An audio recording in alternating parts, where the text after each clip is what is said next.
Shabbat Shalom, Lekulan, para todos nuestros hermanos y hermanas hispanos y dispersos por toda Iberoamérica, sea en sus países natales o en el exilio. Para todos un Shabbat Shalom, Shabbat Shalom. Regresamos esta semana al estudio regular de la Torá, luego de la extraordinaria festividad de Pesaj que tuvimos. Y el texto de nuestra parashá se encuentra en Vayikra, capítulo 9, y va desde el versículo 1 hasta el versículo 47 del verso 11. Lleva por nombre Shmini, octavo. ¿Cuál es el tema de inicio de nuestra parashá? Usando un lenguaje moderno, podríamos decir que nuestra parashá es de Graduation Day, el día de graduación. Nada menos que la graduación de Aarón y sus hijos como sacerdotes, luego de un periodo de orientación y de iniciación en el sagrado oficio bajo la supervisión de Moshe Rabbeinu. Luego de esos 7 días de preparación, Moshe ungió a Aarón, sus vestiduras, a sus hijos y sus vestiduras, y ahora al octavo día, Shmini, Aarón y sus hijos, que habían sido previamente ungidos, asumieron sus cargos oficialmente en presencia de los ancianos de Israel. La parashá toma nombre de la tercera palabra que aparece en el primer pasuk del texto hebreo, que reza así. Vayikra capítulo 9 verso 1 dice: Vayehi Vayom Shmini. ¿Escuchaste Shmini? Dice: Vayehi Vayom Shmini Kara Moshe le Aharon ulebanav ule signei Israel. Y aconteció en el octavo día que llamó Moisés a Aarón, a sus hijos y a los ancianos de Israel. El texto, para comenzar, el texto nos muestra uno de los principios éticos del judaísmo más bondadosos, más interesantes. ¿Cuál es ese principio? La honra de los mayores, la honra de los ancianos, la honra y el respeto a nuestras autoridades terrenales. Mira, para ser sacerdote en Israel, tienes que ser descendiente de la familia de Aarón. Si no eres descendiente directo de Aarón HaKohen, no puedes ser sacerdote. Nuestra parashá nos dice que además de llamar a Aarón y a sus hijos para que ocuparan oficialmente sus cargos, Moshe llamó también, dice, a los ancianos de Israel. A los ancianos de Israel. Ninguno de estos ancianos era descendiente de Aarón. Por tanto, no podían ser sacerdotes. ¿Por qué entonces fueron llamados por Moshe Rabbeinu? La respuesta nos la va a dar Rabino Shaul, 1400 años después, cuando escribió: pagad a todos lo que debéis, al que honor, honor, al que respeto, respeto. Moisés llamó a los ancianos de Israel para honrarlos y para establecer el precedente de que no importa cuán grande sea un oficio, siempre hay que respetar y consultar con los ancianos de la comunidad. Cuando nosotros estudiamos, por ejemplo, el bosquejo de la historia de Israel, descubrimos, entre otras cosas, que Israel siempre tuvo cuidado de consultar con los ancianos. Y descubrimos también que cada vez que Israel ignoró a los ancianos, las cosas no salieron bien. Salomón dijo en sus proverbios benditos: Tiferet Bahurim Koham. Tiferet Bahurim Koham. La gloria del joven es su fuerza. Pero dice el proverbio: Bejadar Sekenin Seiba. La gloria del anciano, sus canas. La ancianidad es sinónimo de experiencia y de sabiduría. Consultar a los ancianos es de sabio. ¿Por qué? Tiferet Bahurim Koham, Bejadar Sekenin Seiba. La gloria del joven, su fuerza. La del anciano, sus canas. Por supuesto, no se requiere ser mayor de edad para automáticamente ser sabio. Hay personas mayores de edad que no son sabias. Al mismo tiempo, jóvenes sabios y ancianos no sabios. Pero esas son las excepciones de la regla, porque no por ser joven se carece automáticamente de sabiduría. Pero por regla general, una persona mayor ha vivido muchos años más que nosotros la vida. Ha pasado por un sinnúmero de experiencias. Lleva consigo un enorme cúmulo de vivencias que retienen enormes tesoros de sabiduría y de conocimiento. Honrar a los ancianos, consultarlos, aun cuando no se requiera que ocupen las posiciones y oficios de los jóvenes, es un principio ético de la Torá.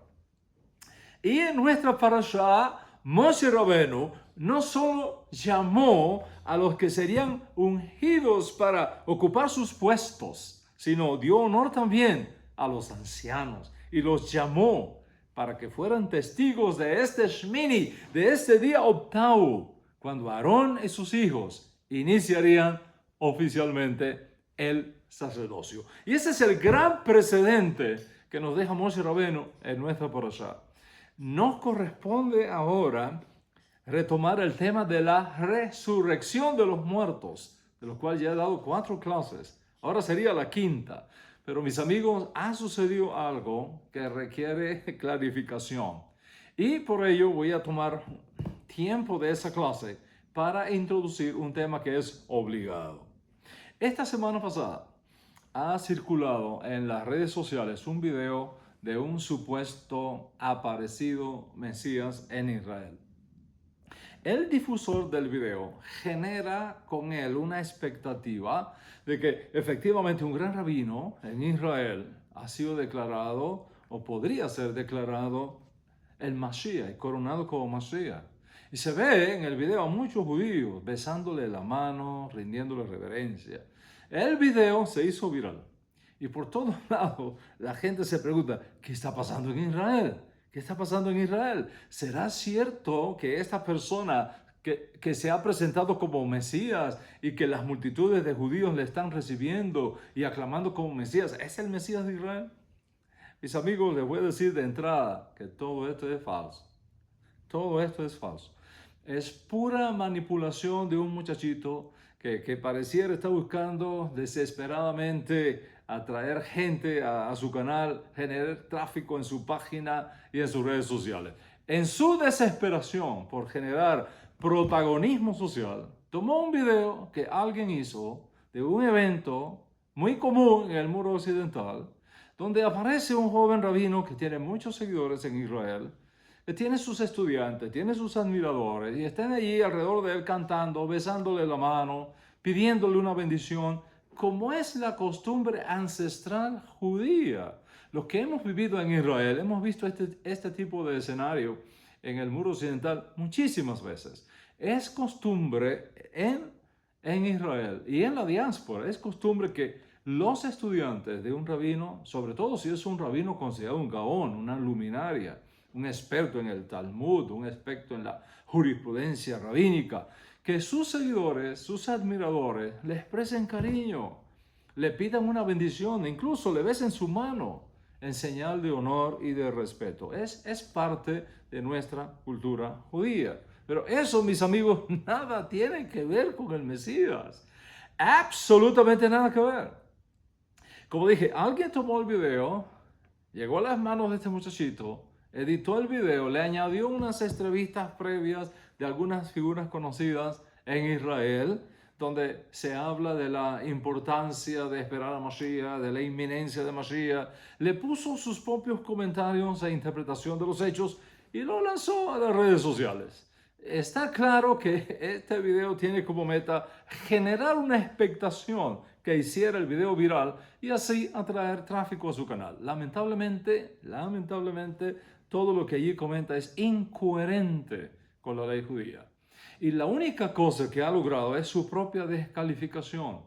La única cosa que ha logrado es eso, su propia descalificación, convirtiéndose él mismo y su canal en una fuente de desinformación nada confiable.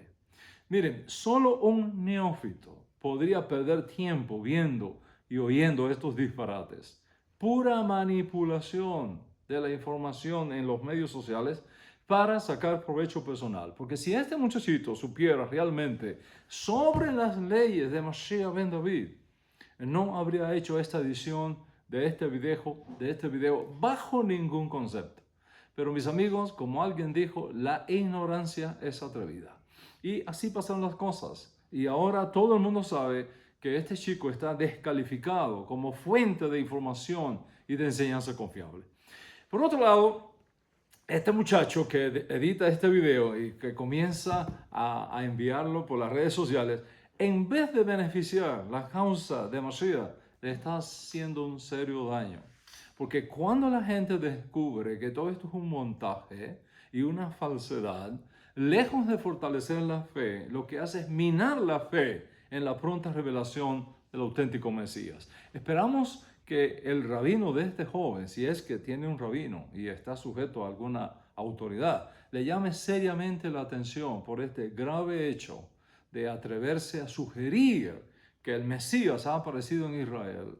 Y yo espero que el rabino de este muchacho, si tiene rabino, le exija que se retracte públicamente de su error. Les voy a decir algo más. Todo el que se aparezca así en Israel o fuera de Israel, diciendo que es el Mesías, o de seguidores diciendo que tal rabino o tal persona, fulano de tal, es el Mesías, no tendrá el más mínimo éxito. No tendrá el más mínimo éxito. ¿Por qué? Porque para ser Mashiach ben David, escúchame, para ser Mashiach ben David en este tiempo, en Israel, los únicos que están en autoridad para anunciarlo y respaldarlo es el parlamento israelí.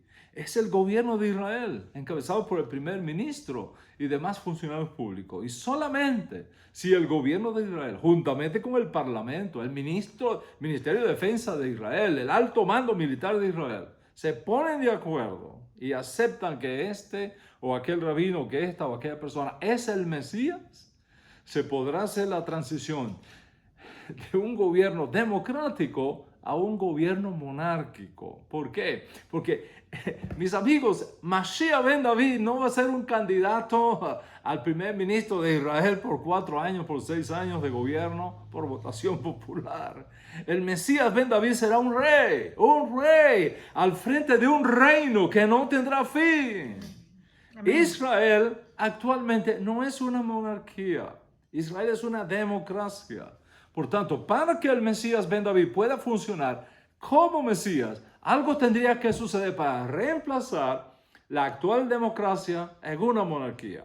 Y basado en eso, para reconocer a un rabino o a cualquier otro candidato, sea o no rabino, como Mashiach ben David, en las actuales condiciones del Israel moderno y hacer operativo su mandato, serían una total imposibilidad.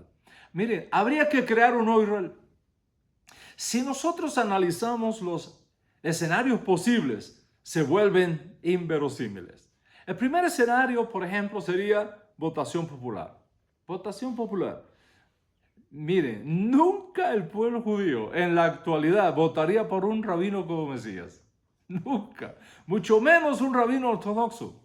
Por la simple razón que menos del 10% de la población judía en Israel, por múltiples razones que no voy a analizar aquí, menos del 10% de la población de Israel acepta el judaísmo de los rabinos. En 70 años, más de 70 años de historia moderna de Israel, ningún partido ortodoxo en Israel ha podido lograr formar un gobierno en Israel, simplemente porque el voto popular no apoya el judaísmo de la ortodoxia. De modo que ese primer escenario no tiene sentido. Pensemos en otro escenario. Viene alguien y dice que es Mashiach ben David y con un grupo de estudiantes y seguidores le pide al gobierno y al Estado de Israel que lo nombre el Mashiach. ¿Qué tendría que pasar? ¿Qué tendría que pasar? Primero, que el parlamento israelí acepte ser destituido. Que todos los 120 parlamentarios renuncien en bloque ¿A quién se le ocurriría pensar que eso es viable? Segundo, que el Estado Mayor del Ejército de Defensa de Israel renuncie a su posición en bloque y lo ponga a disposición del supuesto Mesías. ¿A quién se le ocurriría que eso sería viable? Tercero, que el gobierno completo de Israel, empezando por el primer ministro, acepte su total desmantelación y que nombren a ese fulano de tal como su Mesías, su rey. ¿A quién se le ocurriría que esto sería viable en el Estado moderno de Israel? Cuarto, que se cambie y se reemplace la constitución actual y se imponga una nueva de acuerdo con los lineamientos del Mesías. ¿A quién se le ocurriría que eso sería viable? Quinto, que todo el pueblo de Israel toque a la puerta, que todo el pueblo de Israel toque a la puerta y los diferentes partidos políticos, desde los liberales hasta los ortodoxos y ultraortodoxos, todo el mundo se coloque a los pies del supuesto Mesías para decirle, ok, desde ahora serás nuestro rey Mesías, gobierna, da las órdenes que nosotros vamos a obedecer. Mis amigos, siendo racionales, ¿a quién se le ocurría pensar que esto sería viable? Sexto, que el nuevo gobierno democrático de Israel anuncie al mundo que de ahora en adelante será una monarquía y que se va a comportar como una monarquía. ¿Te imaginas la reacción mundial ante tal noticia? ¿Sería este segundo escenario probable o sería irracional? Es totalmente irracional. Mis amigos, dadas las actuales condiciones de Israel y el mundo, esto es imposible que suceda. Es un total absurdo, incongruente, inverosímil, contrario a la Torá, contrario incluso a los parámetros impuestos por los grandes rabinos talmúdicos, contrario a las leyes del Mesías presentadas por el gran maestro Maimónides, el sefardí, en su extraordinaria obra Mishneh Torah. Por supuesto, contrario también a las leyes sobre el Mashiach ben David que fueron dadas por nuestro santo maestro Yeshua HaShadik de memoria bendita. Es por eso, amigos, que estudiar Torah es tan importante, medularmente importante, para protegernos de ser engañados por este tipo de fake news, de falsas noticias, de falsas propagandas editadas y manipuladas para sacar provecho personal de las mismas. Si tú no conoces Torah, si tú no conoces las leyes que rigen la aparición de Mashiach ben David, te expones a ser víctimas de estas falsas noticias, de estos falsos maestros que lo único que buscan es sacar ventaja de la situación y satisfacer su ego personal para luego burlarse de tu vulnerabilidad teológica. Este mismo muchachito que ha editado este video y lo ha echado a rodar por las redes sociales, se la pasa difamando a Yeshua.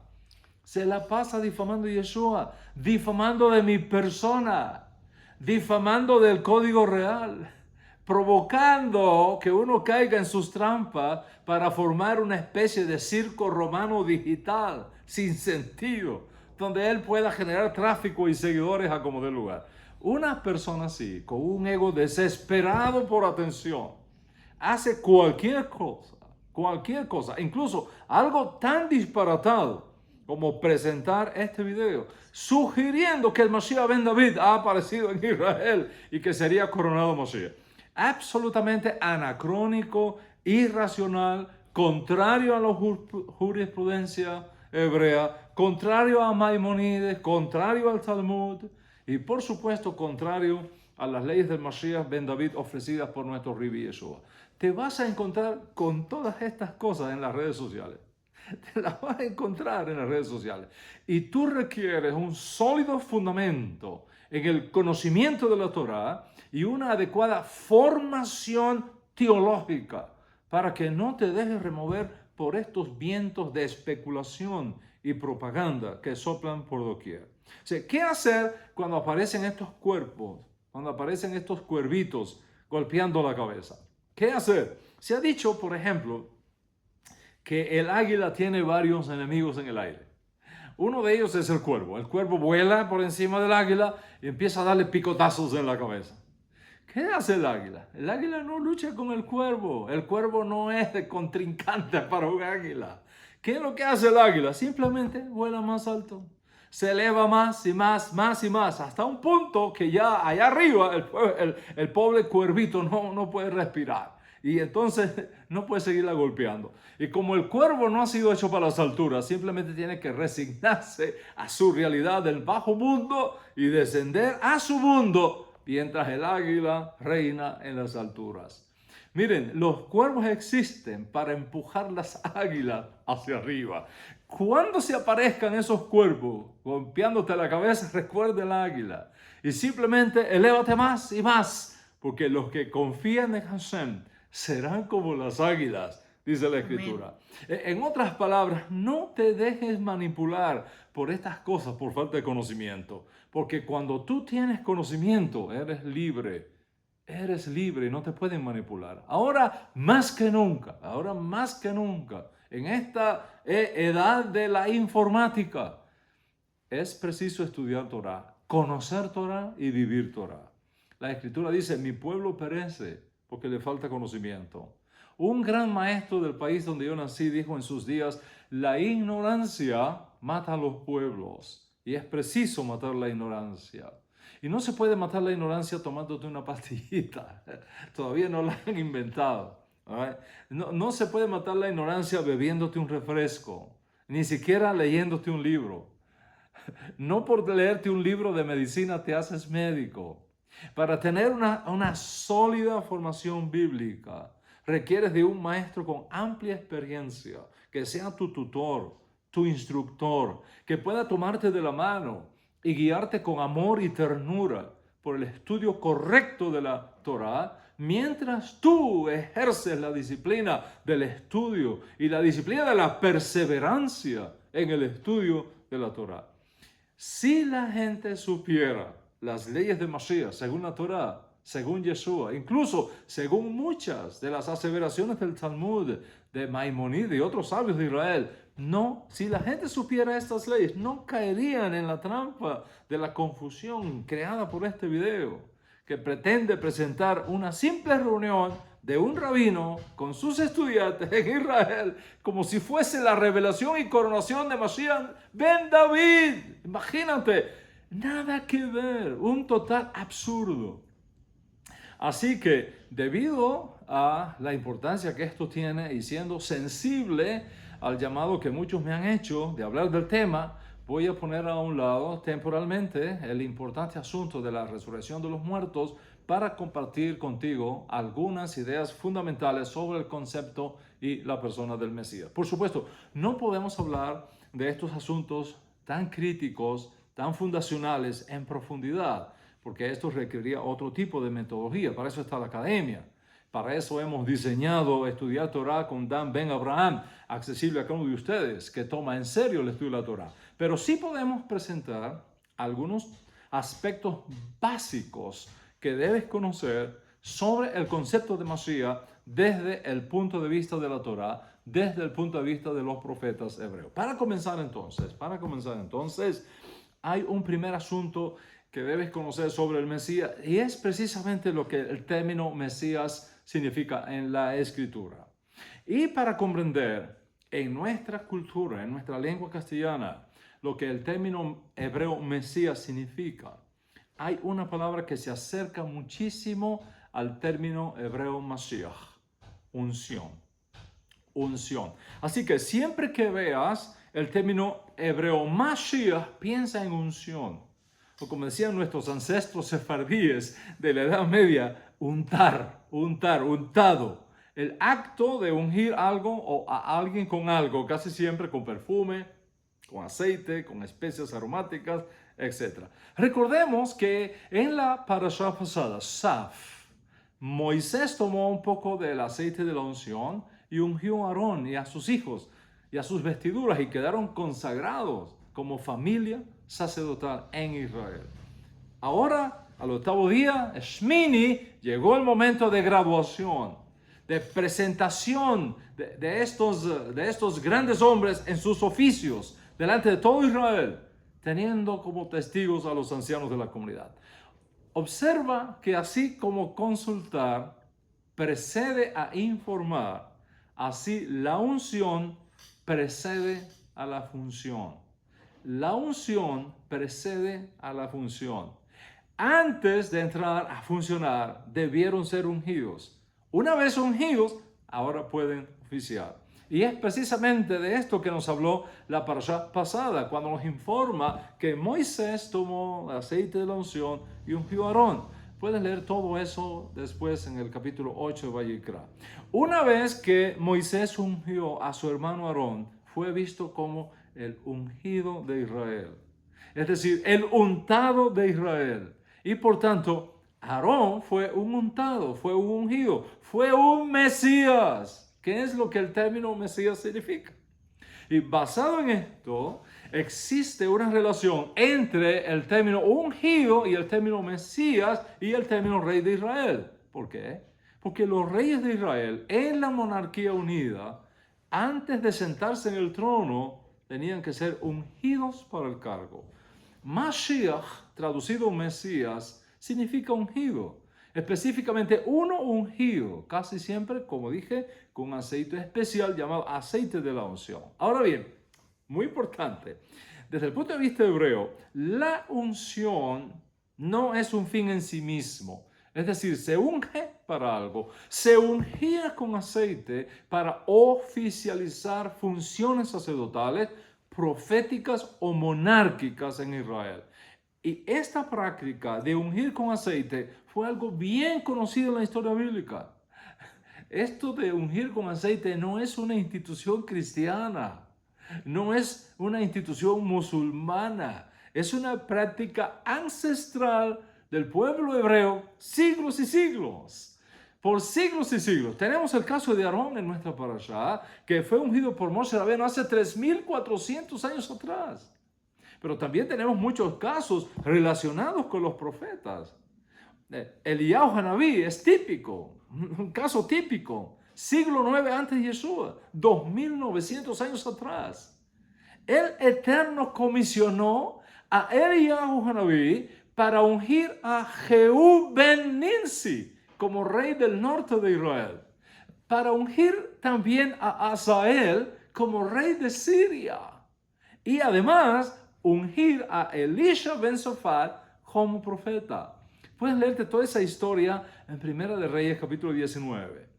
En virtud de esto, todos estos reyes, todos estos profetas se convirtieron en Mesías, se convirtieron en ungidos. Jehú ben Nimsi, rey del norte de Israel, Mesías, un ungido por el profeta Eliyahu Hanabí. Azael, rey de Siria, un ungido por el profeta Eliyahu Hanabí. Elisha ben Safat, un Mesías, un ungido por el profeta Eliyahu Hanabí. Cuando llegamos entonces a la monarquía en Israel, los ungidos eran vistos como Mesías. O por decirlo de otra manera, los elegidos para dirigir políticamente a la nación debían ser seleccionados y ungidos para después asumir sus cargos. Vamos a concentrar el pensamiento entonces en los reyes de los días bíblicos. Vamos a concentrar ahí el pensamiento. Concentremos el pensamiento en el día de los tiempos bíblicos cuando existía la monarquía en Israel. El primer rey de Israel fue Saúl, elegido por Dios y ungido por el profeta Samuel. Visto así, Saúl fue también un Mesías, un ungido. De hecho, David fue perseguido sin causa por Saúl. Se refirió al rey de Israel como el ungido del Señor. Y a pesar del odio sin causa de Saúl contra él, y teniendo ocasión en varias oportunidades de golpearlo mortalmente, David dijo: líbreme Hashem,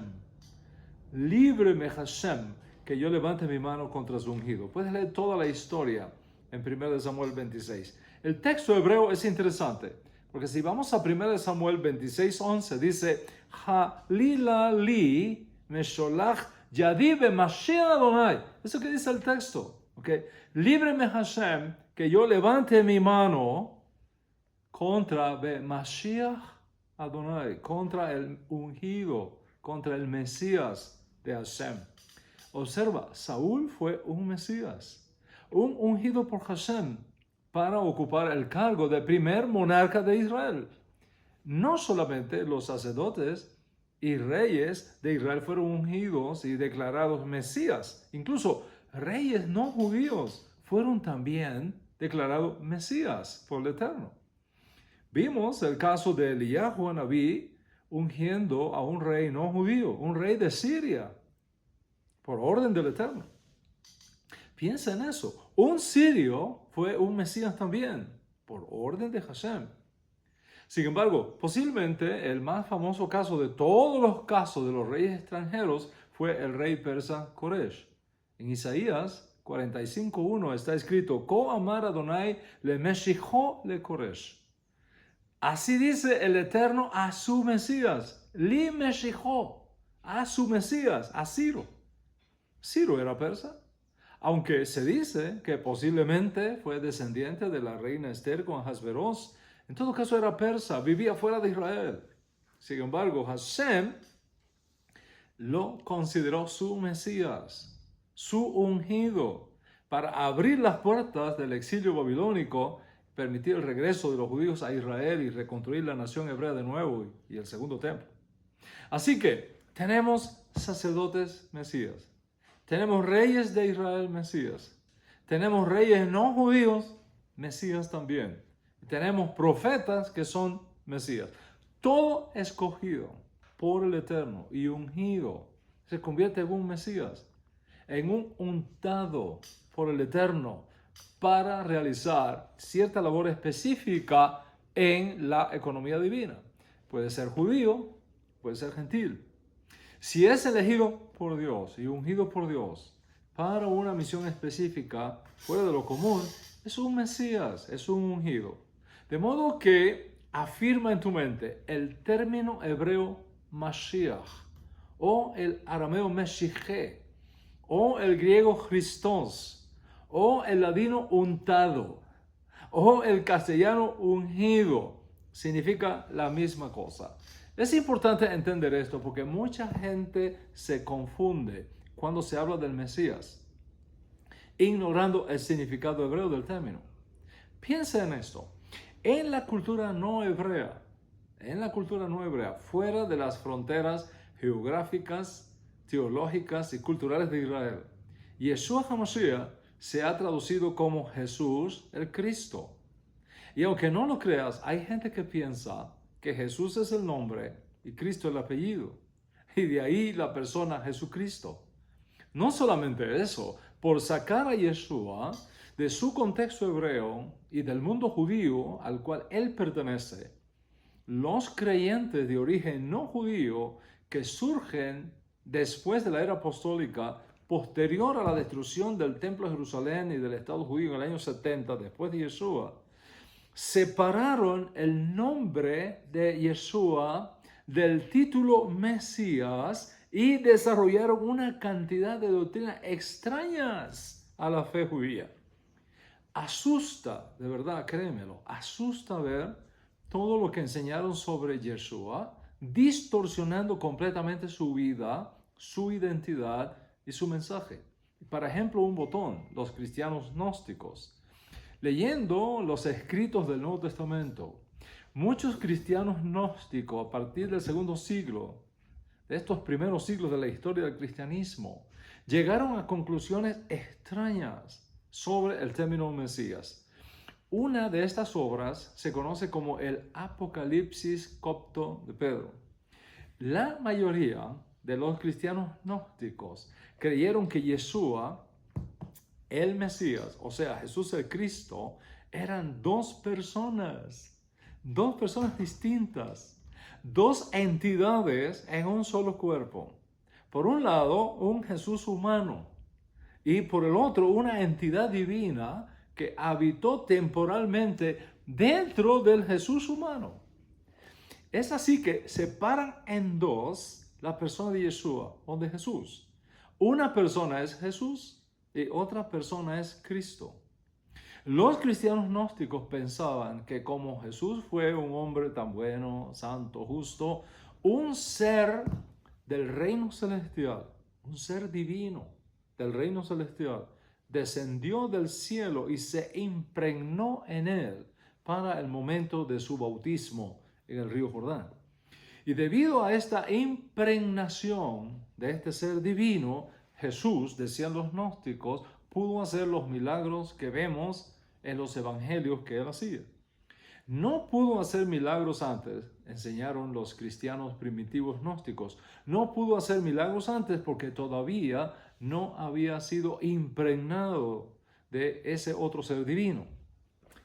Entre paréntesis, este solo argumento descalifica totalmente su teología. Porque antes de Yeshua, durante el tiempo de Yeshua y después de Yeshua, otros rabinos y otros profetas judíos hicieron también extraordinarios milagros. Y ninguno lo hizo por haber sido impregnado por algún ser celestial. La idea de dioses encarnando en seres humanos no es una idea judía, es una idea pagana.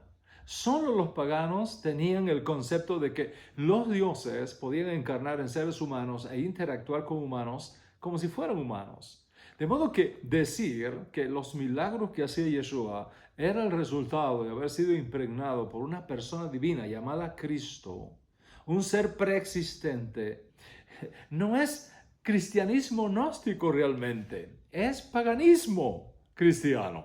Aclarado esto, para no dejar dudas, volvamos por el bien del argumento a la teología de los cristianos primitivos de corte gnóstico.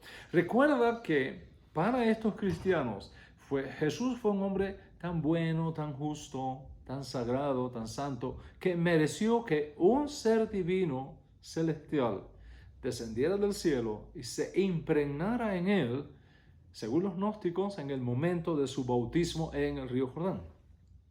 Ahora bien, los cristianos gnósticos eran personas intelectuales sumamente inteligentes. Ellos sabían que un ser divino no puede, por definición, ni sufrir ni morir y seguir siendo divino. Por lo tanto, explicaron, cuando Jesús, presta atención, cuando Jesús estaba colgado en la cruz, el ser divino que lo impregnó en el bautismo se separó de él. Y los cristianos gnósticos usaban como texto prueba el libro de Meir, de Marcos, capítulo 15, verso 34, donde Yeshua exclama, Dios mío, ¿por qué me has desamparado? Para los cristianos gnósticos, Jesús fue abandonado por ese otro ser divino que lo acompañó desde su bautismo. Es decir, esa entidad divina que los gnósticos llamaron Cristo, se separó de él en la cruz y Cristo dejó solo a Jesús. Hace unos cuantos años atrás, para 1945, los arqueólogos descubrieron en una cueva de la región conocida como Nag Hammadi en Alto Egipto, descubrieron una jarra que contenía extraordinarios manuscritos antiguos que una vez estudiados y revisados por los especialistas descubrieron que pertenecían a los cristianos gnósticos. Entre los manuscritos que allí se descubrieron estaba, por ejemplo, el famoso Evangelio de Tomás. Si quieres ver todos estos manuscritos, puedes ir al Museo Copto del Cairo en Egipto y ahí los vas a encontrar, porque ahí están guardados. Bien, uno de los textos descubiertos en Nag Hammadi fue el manuscrito conocido como el Apocalipsis Copto de Pedro. En la parte final se dice que Pedro está hablando con Jesús cuando de repente ve a otra persona que es apresada por los romanos y crucificada. Pedro está en total confusión y le pregunta, ¿qué estoy viendo, oh Señor? ¿Es a ti mismo a quien se llevan? Y lejos de clarificar su pensamiento, Pedro se confunde más aún cuando repentinamente ve otra figura flotando en el aire sobre la cruz de Jesús. Y cuando Pedro ve esa otra figura flotando en el aire sobre el Jesús que está siendo crucificado, pregunta, ¿quién es este que está encima de la cruz, que se alegra y se ríe? ¿Y quién es esa otra persona cuyos pies y cuyas manos están clavando y martillando los romanos? Entonces Jesús, según el Apocalipsis copto de Pedro, Jesús le responde a Pedro y le dice, la persona que está encima, flotando en el aire, ¿no? Esa persona que está encima de la cruz es el Jesús viviente. Pero la persona que está siendo clavado en la cruz es solo su parte física.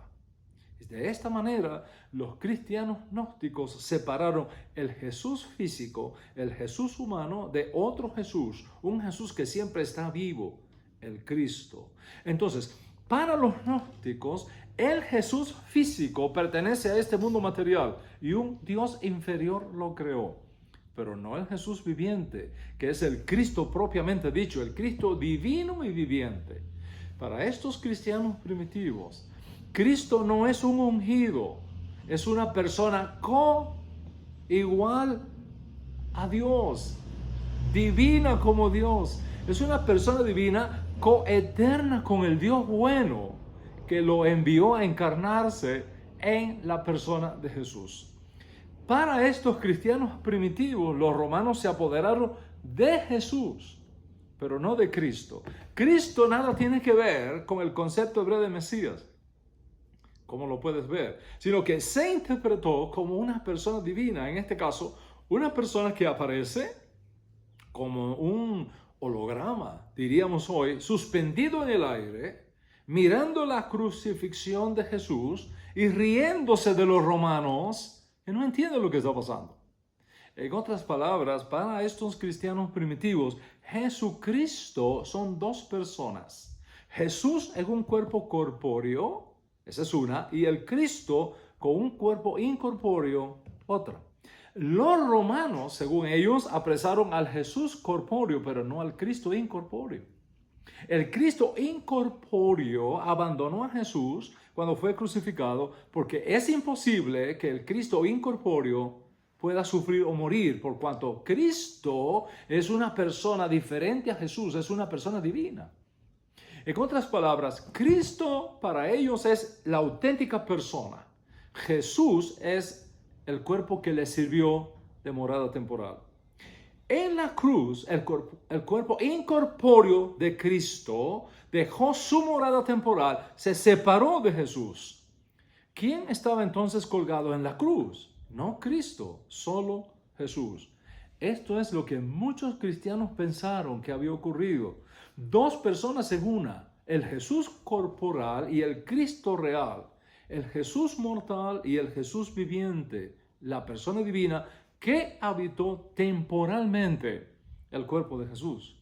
Para estos cristianos primitivos, el Jesús que muere colgado en una cruz no es el que trae salvación, sino que la salvación viene por la otra persona, el Jesús viviente, es decir, el Cristo, un ser divino que se apoderó de Jesús en el bautismo y que lo abandona en el tiempo de la crucifixión. Entonces, para ellos, la salvación viene por Christos, no por Jesús, decían los cristianos gnósticos primitivos.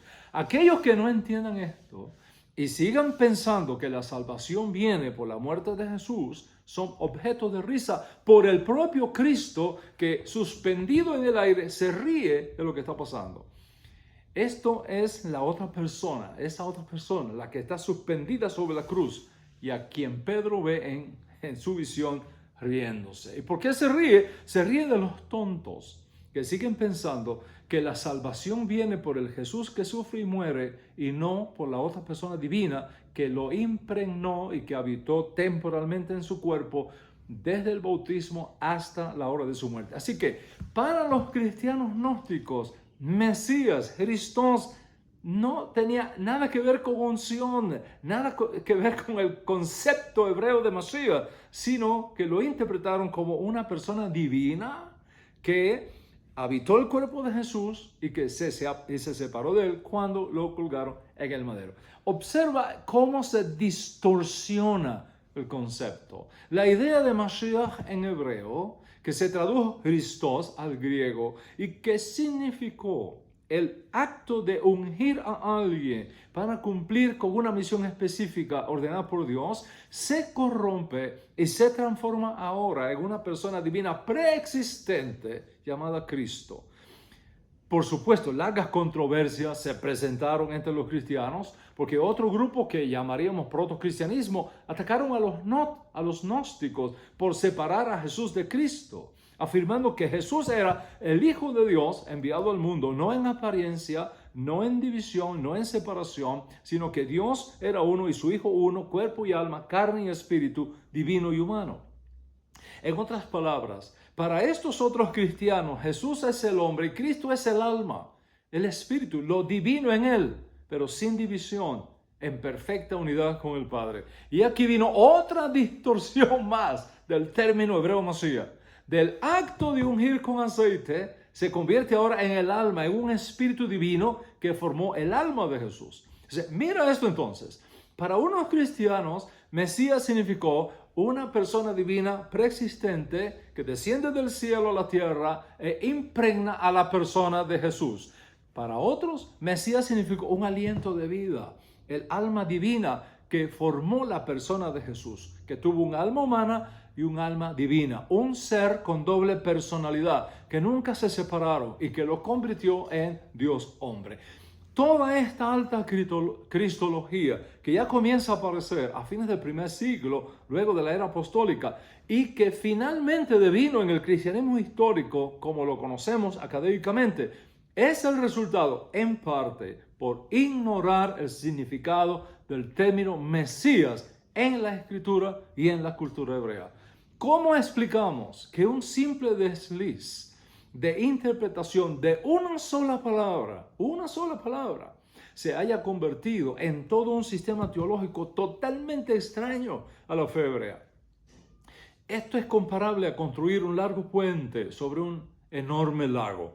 Si se traza la línea correcta, se comienza en un punto y se debe terminar en un punto. Pero en el comienzo del puente, los constructores cometen un simple error y en vez de comenzar en el punto establecido en el mapa, comienzan 50 centímetros más a la derecha. 50 centímetros, no mucho. Pero cuando el puente se extiende 2, 3, 4 kilómetros, la separación del trazo original es enorme. Cuando este error de ingeniería civil no se corrige a tiempo, el otro lado del puente no llegará a su destino. ¿Qué quiero decir con esto? Que al momento que separas el texto bíblico de su ADN hebreo, al momento que comienzan los deslices, las incorrectas interpretaciones, y lógicamente esto va a llevar a incorrectas doctrinas, a incorrectas teologías, que es precisamente lo que ha ocurrido en el cristianismo, en el islamismo y en otras muchas religiones. Mesías no es el apellido de Yeshua. Mesías no es una persona preexistente llamada Mesías. Mesías no es un alma. Mesías no es un ser divino. Mesías es, en la cultura hebrea, el término que se usa para definir a una persona ungida y separada de Hashem para ejercer una función específica en la economía divina. Mira esto, Mesías ni siquiera es nombre propio. En hebreo, Mesías ni siquiera es nombre propio. En hebreo, Mesías es un título, no un nombre propio. Recuerda siempre eso, Mesías es un título, como decir presidente, por ejemplo. Si Mesías es un título, puede aplicarse a cualquier persona, no tiene nada que ver con esencia, tiene que ver con función. Un sacerdote puede ser un Mesías, un profeta puede ser un Mesías, un rey puede ser el Mesías. Una persona llamada por Hashem, separada por Hashem, comisionada por Hashem y unida a la unción profética autorizada por Hashem para ejercer una función específica en la economía divina, se conoce en la Biblia hebrea como Mashiach. Se tradujo al hebreo como Meshijé, al griego como Christos, al ladino como untado y al castellano como Mesías. O sea, ese acto de llamar, ungir y comisionar se conoce como Mashiach. No es nombre propio, no es una persona, mucho menos una persona divina, porque solamente hay una persona divina, el Padre y nadie más. O sea, graba en tu corazón este principio. Mesías es un título para indicar función, labor o profesión al que Dios Altísimo llama a una persona, sea para oficiar como sacerdote, como profeta o como rey. Visto así, hay cientos de Mesías en la Biblia hebrea y todos son válidos y legítimos. Y por otro lado, el hecho de haber sido ungidos y declarados Mesías no significa que se volvieran superiores o inmaculados o divinos o perfectos e invulnerables. Absolutamente no es así. De hecho, la mayoría de los ungidos o declarados Mesías cometieron graves errores, transgredieron la Torá e incluso fueron desechados por Hashem, como el caso del Mesías o ungido rey Saúl, por ejemplo, que Dios mismo, que lo llamó y lo ungió primero, después lo desecha y lo reemplaza por David debido a la grave corrupción del cargo que le fue confiado. Es por eso que de nuestro ungido Yeshua está escrito, por lo que padeció, aprendió la obediencia, y habiendo sido perfeccionado, vino a ser instrumento de salvación para todos los que por medio de sus méritos se acercan a Hashem. Yeshua no nació obediente, aprendió la obediencia. Y gracias a Hashem, que en ese proceso de aprendizaje nunca violó ningún mandamiento de la Torá del cual fuera responsable ante Dios Altísimo. Ahora bien, la Escritura habla no solamente de Mesías en sentido básico u orgánico, como el ungido del Eterno en sentido general. La Escritura habla de un ungido en particular que sería único en su clase. No será simplemente Mashiach, sino HaMashiach, con el artículo delante. Cuando el artículo precede al título, entonces, como decían mis abuelos, esto es harina de otro costal. Esto sucede en la lengua hebrea y también sucede en la lengua griega. También sucede en la lengua castellana. Les pongo un ejemplo. Cuando decimos que este es un libro, este es un libro, es un buen libro. ¿Ok? La halajá de los festivales del rabí Yosef Serin, excelente libro. Este es un libro. O si yo digo, este es un libro, esto es un excelente libro también, el Targum Neófiti de Génesis. Este Neófiti de Génesis es un excelente libro también. Ahora, cuando yo digo el libro, estamos subrayando algo bien conocido de todos, que la Torá está por encima del resto de los libros que el hombre haya conocido alguna vez. Entonces, la Torá no es simplemente un libro, la Torá es HaSefer, el libro. Por tanto, cuando la escritura hebrea nos habla de HaMashiach, no es cualquier ungido, sino de un ungido en particular, único en su clase, también para una función única y separada del resto. Y en este sentido es cierto, la escritura habla de muchos Mesías, de muchos ungidos, tanto judíos como gentiles, pero también habla de un ungido en particular, de un HaMashiach. Y cuando este es el caso, tenemos que mirar el texto con un microscopio, porque estamos en presencia de algo muy sagrado, de algo muy supremo, magnífico, excepcional, inigualable, exclusivo, único. No es un Mesías más entre muchos otros, sino HaMashiach, el Mesías, un Mesías único, anunciado por Hashem, que vendría a Israel en su nombre y bajo su autoridad para realizar una función única, preanunciada en Moshe y en los profetas. ¿Quién es este Mesías? ¿Qué se espera que hará este Mesías? ¿Cómo identificarlo? ¿Cuáles son las especificaciones o criterios que debemos usar para saber que estamos delante del auténtico HaMashiach y no de un impostor?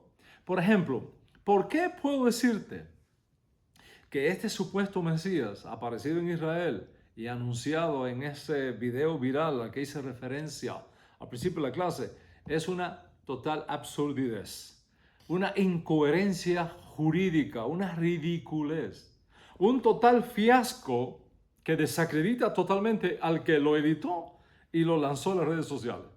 Te lo puedo decir porque existen los criterios de la Torá y de los profetas y los criterios del Ribi y los criterios de la ley judía en sentido general para asegurar que este aparecido y supuesto Mesías es una total falsedad y una absoluta imposibilidad halágica, jurídica y profética.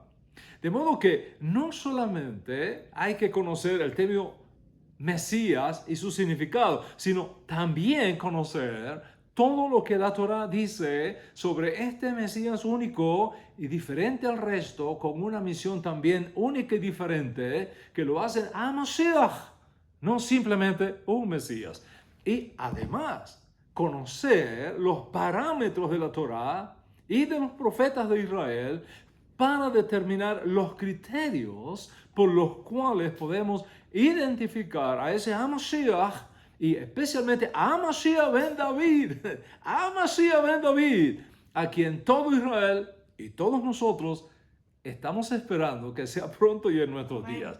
Esto es críticamente importante porque si te vas fuera, presta atención, si te vas fuera de los parámetros establecidos por la Torá y los profetas, entras en un terreno de especulación mesiánica y te expones a cometer graves errores y hacer absurdos pronósticos y ofrecer irrazonables e insensatos anuncios como este del video a que he hecho referencia y muchos otros más que han minado la fe de nuestro pueblo en el auténtico Mesías de Israel a lo largo de la historia. Si te pones a contarlos, desde los días de Yeshua a la fecha, comenzando con el fallido Mesías Shimon Bar Koshiva del siglo II, declarado irresponsablemente Mesías por el gran rabino Akiva, pasando luego por el famoso Mesías Moshe de Creta en el siglo V, siguiendo luego por otro falso Mesías, David al-Roi del siglo XII, continuando más tarde por el enorme fiasco mesiánico del supuesto Mesías Tzvi del siglo XVII en Europa. Y para no hacer la lista más larga, ya he hablado de esto en otras ocasiones, ya en el siglo XX, el fiasco de 1000 rabinos ortodoxos de la secta Chabad, anunciando que su rebbe Menachem Schneerson era el Mesías. Otro fiasco más. Por otro lado, podríamos mencionar más fiascos y errores cometidos por grandes rabinos como resultado de estar estudiando Cábala, especialmente la Cábala luriana y la Cábala abulafiana, que tanto abunda hoy día en las redes sociales, que está llevando a mucha gente a la locura, a la esquizofrenia. Tengo un amigo personal que fue un gran seguidor de Yeshua. Se puso a estudiar con un rabino de New York Cábala. Se hizo enemigo de Yeshua. Y ante la propuesta de una supuesta conversión kosher al judaísmo rabínico, se fue a Nueva York, renegó de Yeshua, se hizo estudiante de Cábala. Estos estudios de Cábala lo llevaron al lejano oriente a estudiar Cábala luriana avanzada con los rabinos que eran supuestamente expertos tanto en la Cábala luriana como en la abulafia, en la Cábala abulafiana. Y allí le dijeron, después de estar casi 2 años estudiando en el lejano oriente, le dijeron que por los estudios de Cábala que sus rabinos estaban haciendo, él era el Mesías. Y que tenía que darse a conocer en tal fecha. El pobre muchacho se lo creyó. Anunció que era el Mesías. Se volvió loco el remate. Tuvieron que hospitalizarlo en un centro psiquiátrico. Y luego, al salir, siguió totalmente atolondrado mentalmente. Y hace unos meses atrás, lo encontraron muerto en una vereda, en un camino totalmente abandonado por los propios rabinos que le dijeron que por sus cálculos de Cábala, él era el Mesías. Cientos de falsos y de fallidos Mesías. Recuerde que hace unos años atrás, en el 2014, una gran cantidad de personas anunció que el Mesías llegaría a Israel ese año, por cuanto en ese año fue que murió el primer ministro de Israel, Ariel Sharon. ¿Y qué tenía que ver Ariel Sharon con la aparición de Mesías? La relación viene porque un gran rabino en Israel anunció que la venida del Mesías tendría lugar luego de la muerte de Ariel Sharon. Murió Ariel Sharon, el Mesías no vino, otro fiasco más.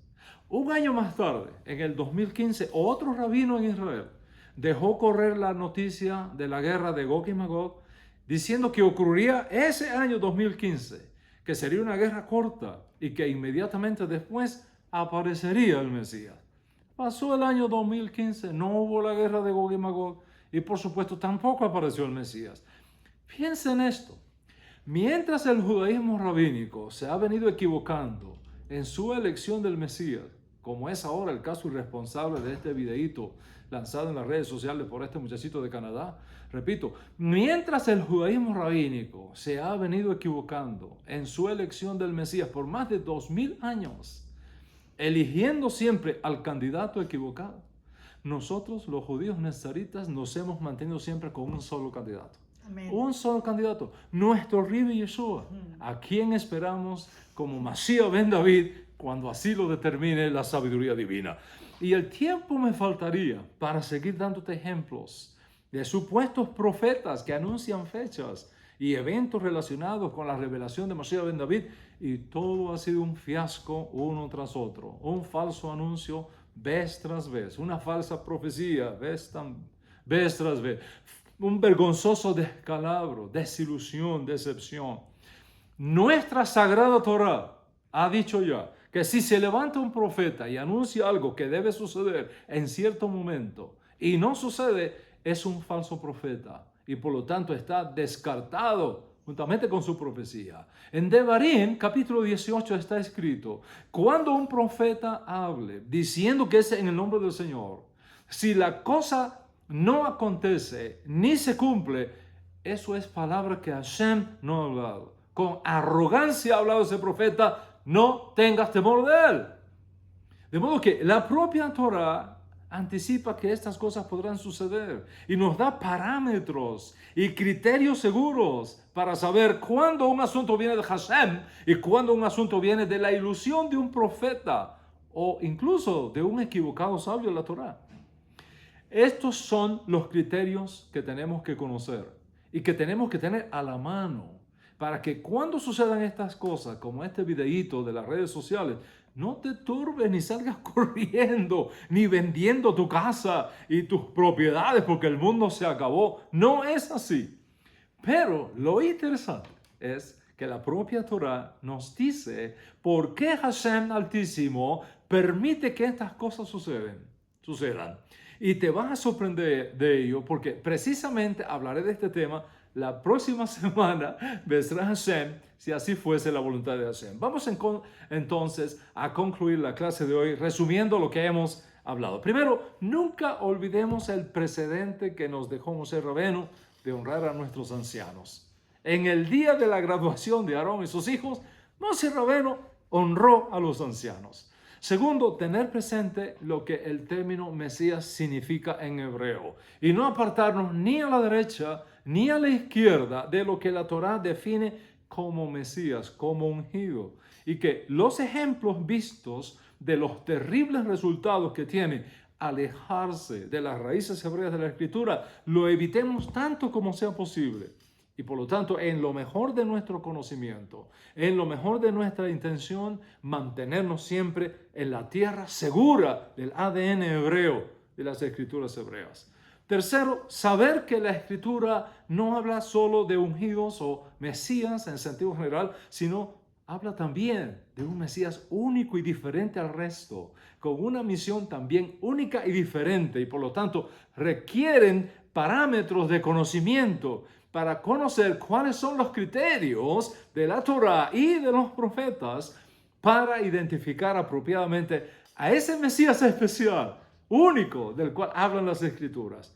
Conocer el tiempo de su revelación y no dejarnos mover fácilmente de nuestra posición por videos, noticias o anuncios de apariciones del Mesías que no reúnen los requisitos de la Torá, que no reúnen los requisitos de los profetas para su correcta interpretación y que son, como el video del supuesto Mesías aparecido en Israel, una total falsedad que no es otra cosa que manipulación de los medios con fines sospechosamente no kosher, no legítimos, no auténticos. Cuarto, hay que estudiar, hay que tomar en serio el estudio de la Torá, porque la ignorancia desestabiliza tu orientación profética, arruina tu capacidad de percepción espiritual, te hace vulnerable a la manipulación de las redes sociales que tanto abunda hoy día. No te estoy hablando de estudiar como simplemente leerte un libro, ver unos videos o mirar las noticias del día. Eso no es estudiar, eso es medianamente informarte.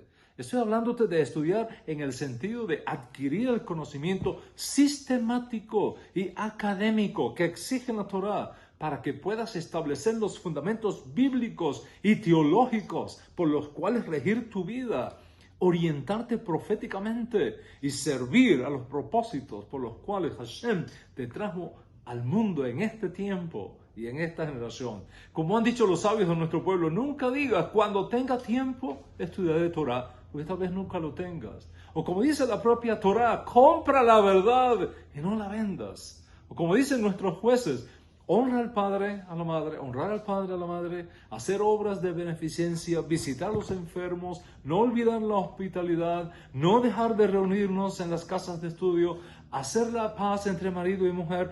Todas estas buenas obras cuyo fruto se disfruta en este mundo, pero cuyo capital queda para el mundo venidero, son excelentes obras. Pero dicen nuestros sabios, Talmud Torah keneged kulan. El estudio de la Torah equivale a todas ellas, porque solo cuando conoces Torah sabrás cómo honrar a tus padres, cómo practicar la hospitalidad, cómo dar sedakah, cómo guardar apropiadamente los mandamientos de los cuales eres responsable. Feliz el pueblo que entienda esto. Feliz el hombre y la mujer que toma el estudio de la Torah en serio, para elevarse más y más en el conocimiento del Creador, suplir su alma con los recursos del cielo, cumplir con los preceptos y sellar con alegría la misión que a cada uno nos ha sido confiada. Feliz eres tú, oh Israel, a quien el Eterno ha dado su Torah. Baruch Hashem Adonai Noten HaTorah. Bendito sea el Eterno que nos ha dado su Torah de verdad. Shabbat Shalom. Shabbat Shalom.